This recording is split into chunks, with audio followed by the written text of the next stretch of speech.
Hi everybody, my name is Itay Mendelsohn. I will do this talk in English as requested.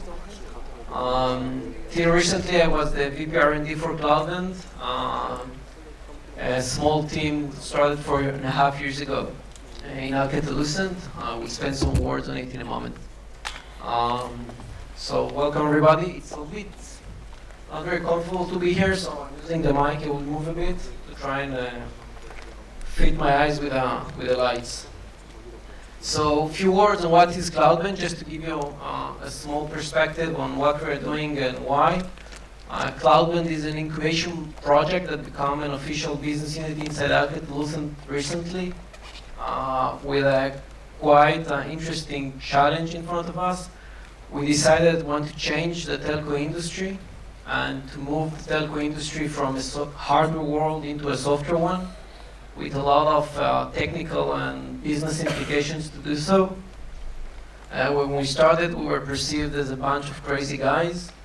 Today it became a quite of a mainstream objective for the telco industry, which gained a very nice acronym, NFV, very fancy and nice. But in few words, the basic idea is very, very simple, is how we take an industry that is used to build silos based on hardware into a common framework that is built on, if you want, a private cloud that is built by the telcos, and starting to buy software from companies as Alcatel-Lucent. So there are tons of technical challenges, operational challenges, and business challenges associated with it. And this is what CloudBand is about. CloudBand is trying to build a platform that will help the telcos to do it. And that's it. So why it matters? The platform itself, or the technology associated with it, is built on multiple technology layers. These technology layers are creating a very interesting challenge when you think about the development process that you need to have in order to develop the software that will support those in terms of interactions, dependencies, skill sets of people, and so on and so forth. And I will try to explain in this talk how we deal with it. Just to give you a sense, we're about 85 people in the team, including everything. QA, developers, and all the teams that is helping us to have the live environment. So I will start and speak about a few trends that, if you want, inspire us and were defined for us the way that we want to operate and act. After I will speak about these trends, I will try to explain you how we translate those high-level nice trends into actual reality and actual things that we did. Hopefully you will find it interesting. So the first trend is about the relationship and structure and culture. We do believe that there is a strong correlation between the two. And you cannot make a change in your culture without making changes in the structure of the team. So few companies that inspire us. The first one is Netflix. The main thing that we took from the Netflix approach is that you need to create a mechanism that bubbles up all the bad things. So everything explodes into your face in terms of you don't hide problems, you want to see them all the time. Don't deal with the blame, but deal with fixing them. It's true for the things that you do, but not less important, it's also very, very important for the people that you have in the team. So if you have a great guy, but it doesn't fit to what you're trying to achieve from the cultural perspective or from the way that you want the people to act and think, this is something that must be very, very clear to everyone. It's something that should bubble up, so you will deal with it and you will not hide it just because it's convenient not to do the change. The second company, I'm skipping Spotify, is Zappos. What we mainly took from Zappos is the focus on the culture and how the culture that you bring into the team is crucial at the end of the day for your success, and you need to be busy with it all the time. And you need to think about it all the time And if you do so, at the end of the day, we do believe it will bring you into better places in terms of results. The last one is Spotify. I will speak about it more in details later on, but basically we were deeply inspired by their ideas on how to scale the team in an interesting way without creating those dependencies that we hate. So a few words about the structure. When we started the process, we said, okay, so we have this team with a specific structure, and we have this set of problems. Do we need to think about those things together? Our basic assumption was that the answer is yes, because we deeply agree with Arman's, although to be honest, we didn't know him when we thought about it. But still, I think that he summarized very nice, in a very precise ways, what we do believe. So I highly recommend reading about it, following Yuval's post from the morning. We do believe, truly believe, that when you make a change in your structure, at the end of the day, you will have the biggest impact on the culture. The second one is the submarines guy. Again, we were not using his terminology when we started the process, but after listening to him today and a few nice TED Talks from him, I think that he's summarizing very nice the things that we do believe. At the end of the day, we do believe that you need to bring the power and the decision making to the developer per se, not to the manager, not to anyone else. You need to have these people fully accountable and fully empowered. So empower is a big word, but from our perspective, this is a kind of a word that is a true one. Because if you manage to find the structure and the culture to do so, at the end of the day, you will have the right people thinking about the right things, and for sure, they will have better ideas and better solutions for the problems that we're all together facing than a bunch of managers sitting in the room and thinking about things. So what we understood, and I think it was very nice summarized this morning, is that we need a simple organization that is flat and empowered. Very easy, but from Trent's perspective, I think it's a good summary. The next one is about the shifting left paradigm.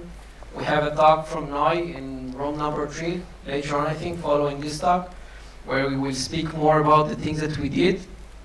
Well, the basic idea, and I think it's quite obvious how it is related to the things that I mentioned before, is how you bring more responsibility to the developer and not creating this situation when the developers finish his code, send it to the QA, and he's done. So you bring the responsibility all the way. It brings to it not only a simpler process and more accountability, but also a situation where the developer must understand what we call the context. Why he's doing things, who is going to use it, and how it is going to be used.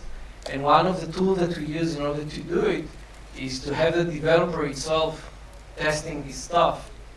And once that he was busy also with the testing and writing automation of the testing and everything, we not only achieve something that the flow over there is better, but also it helped us also to fix the context problem that we understood we have and the accountability issue that we understood that we have. At the end, as I mentioned before, when you take all those things, I think it summarized into the culture that you would like to bring into the team, into the organization, at the end of the day, into people's minds. And this is something that, as I said, we were deeply inspired by Zappos. So what we believe in, okay, or what is Agile for us? What are the guidance that took us into this journey that we did in our team? The first one is things that I spoke about them a little bit, but creating a paradigm of accountability and empowerment of people. But the most important thing is it is people-centric, but around the business need. Is how you create a situation when every single member in the team feels important, he is important for the team, but all the time in the context of the business need that we have in front of us. We do believe that if you create this right balance between the two, because it has an overhead, you at the end of the day find people that are happier, that they find better solutions for what they do, and all the time they understand the business reasoning that stands behind it. I mean, yes, the organization must be empowered, people must be happy, everything is right, but at the end of the day, it's a business, right? And also the developers and the QA team needs to understand it as well. And once that you do it and you bring this responsibility into the individual, at the end of the day, we do believe it brings back also into the happiness and the empowerment and the accountability of the actual people. The second thing is what we call trust.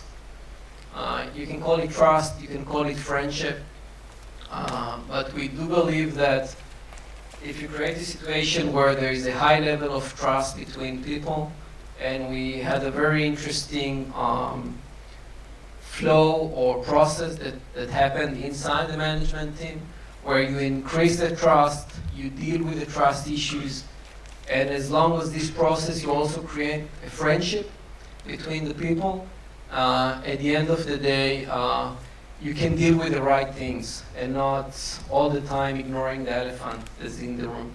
This is the second thing that we find extremely important in what you might call agile.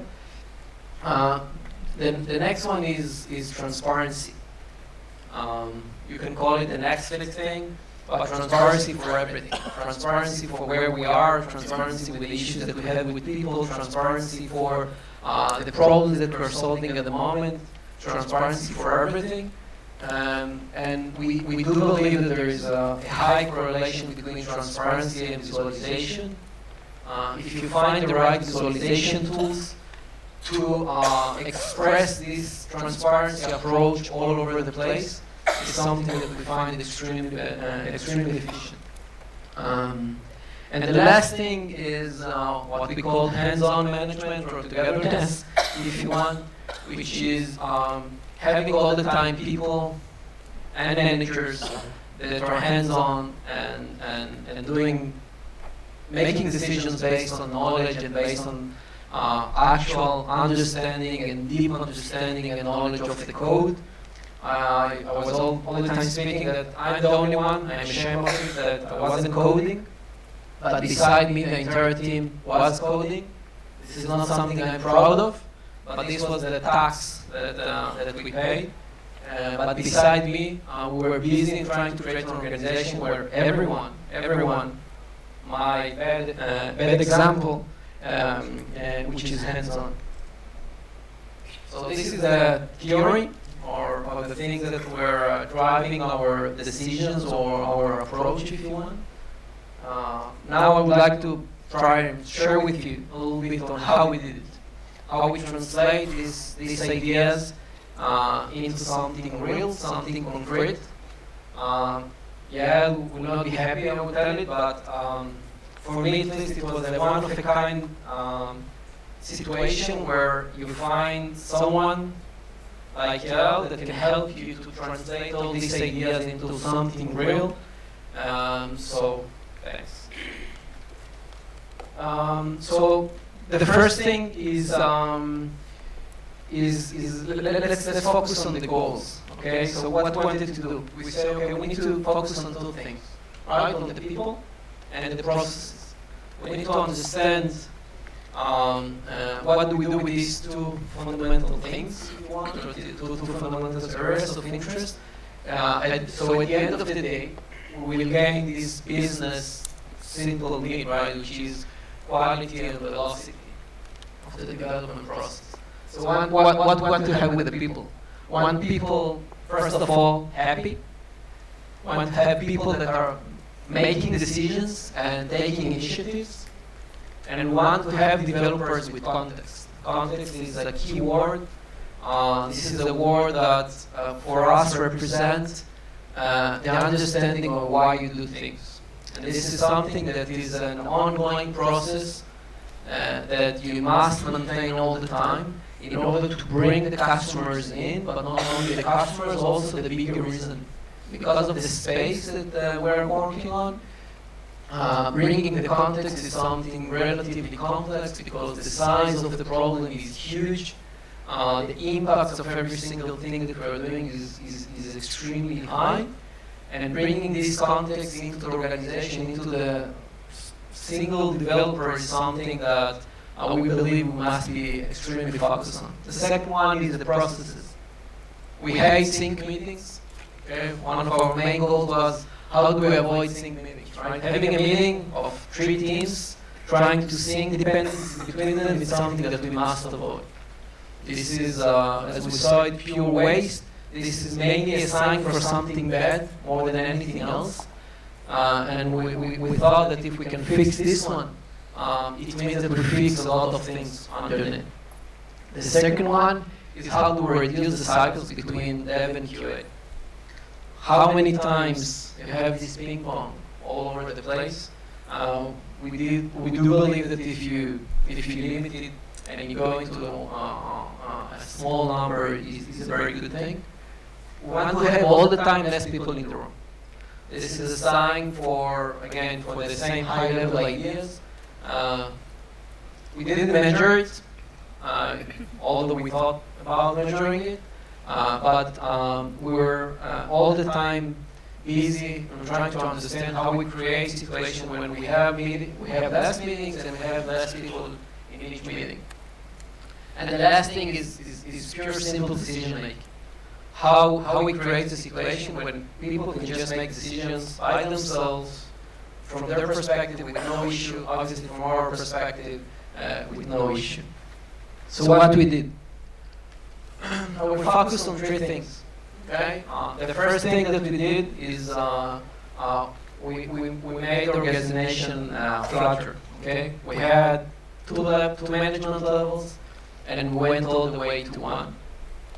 While creating, I would say, challenges for part of the people, we created a situation on purpose when we have 1 manager dealing with between 20 and 25 developers, which obviously is a very high rate, which creates a lot of challenges and a lot of problems. But this is a small example of something that we took from the Netflix approach. We said, okay, if both the manager and the developer cannot have a good situation when you have this ratio of 1 to 20, 1 to 25, it means something. It means something about the developer, it means something about the manager, something doesn't fit well. So it was a combination of 2 goals. The first one is let's help ourselves to verify that we have the right people on board, and the second one is having a simpler process. I would speak a bit faster because I realize now I have only 5 minutes. I have 10, but okay. The second one is the shift left approach. I will not speak about it a lot because you have this dedicated session if you're interested in a few minutes. But basically the idea was how we move the responsibility for writing the automation of the testing to the developers, creating a lot of challenges, both technical challenges and cultural challenges. But it also was a very good example of something that helped us to pop up all the issues that we have hidden all over the place. The last one is what we call our Spotify. We try to understand how we can create a structure that will deal with all the things that I tried to explain in the introduction.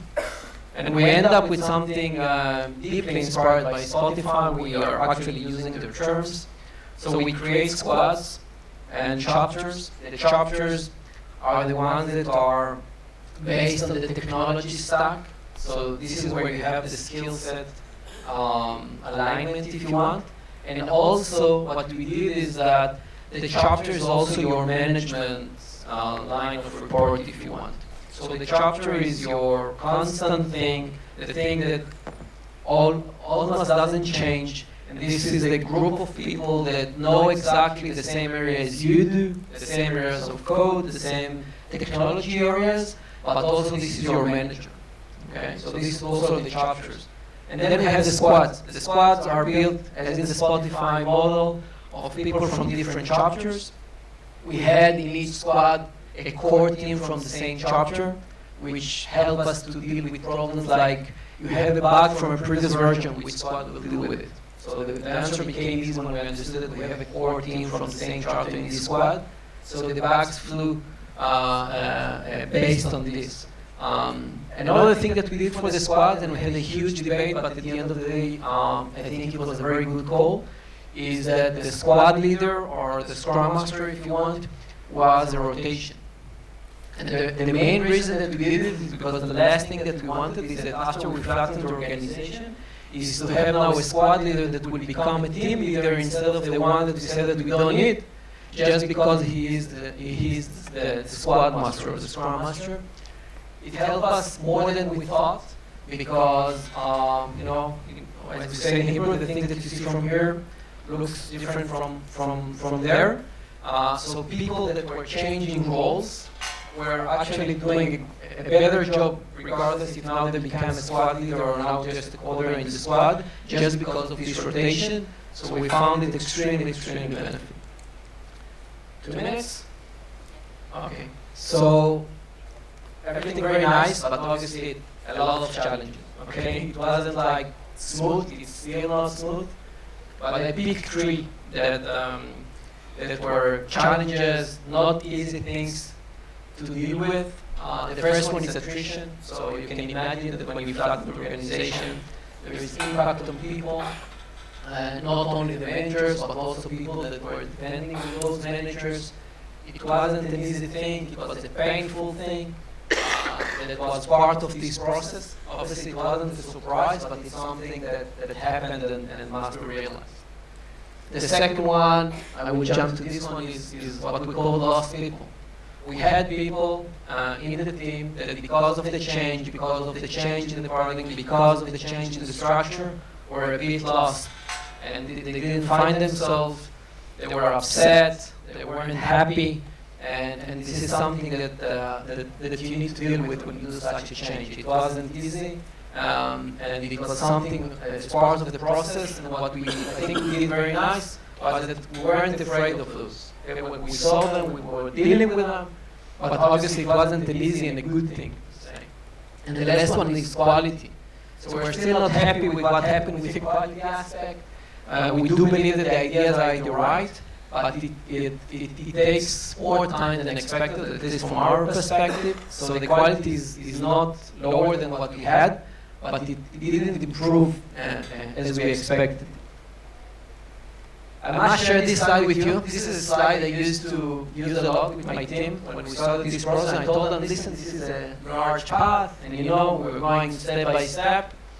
And the first feedback I got when I presented it the second time is, please don't use this slide anymore, because we understood this is a process, you need to learn, you need to improve. For a lot of the people, it was another change. So give us a break. So I think it summarized very well something that is a fundamental thing that you need to think about, which is, although you understand you are in a continuous improvement process and you're trying to improve things all the time, when you have the big picture and understand all the things, it makes a lot of sense, but for a lot of people it was quite painful. A short summary on what we call our retro. So we don't have sync meetings, so it's a good sign. We see more developers and QA with initiatives, and it's easier to make decisions from a lot of aspects. We have more people with more initiatives, but it's still not over the place. As I said, quality and velocity, it's okay, but it's not where it's supposed to be. So we do believe that now is the time to improve those and benefit from all the things that we did in order to obtain these extremely important goals as well. And in terms of people happy, so to be honest, it was the goal. I suggest you ask them. We have a few of them here around. We do believe they are happier, but I think the best thing would be to ask them. As always, tons of things to improve and a lot of things to do. And all the time you need to keep this balance between your understanding of the things that you need to do and improve and what it means for your team in terms of this and other change. I will be here around for anyone that would like to ask questions on anything. Thanks a lot. Thanks again.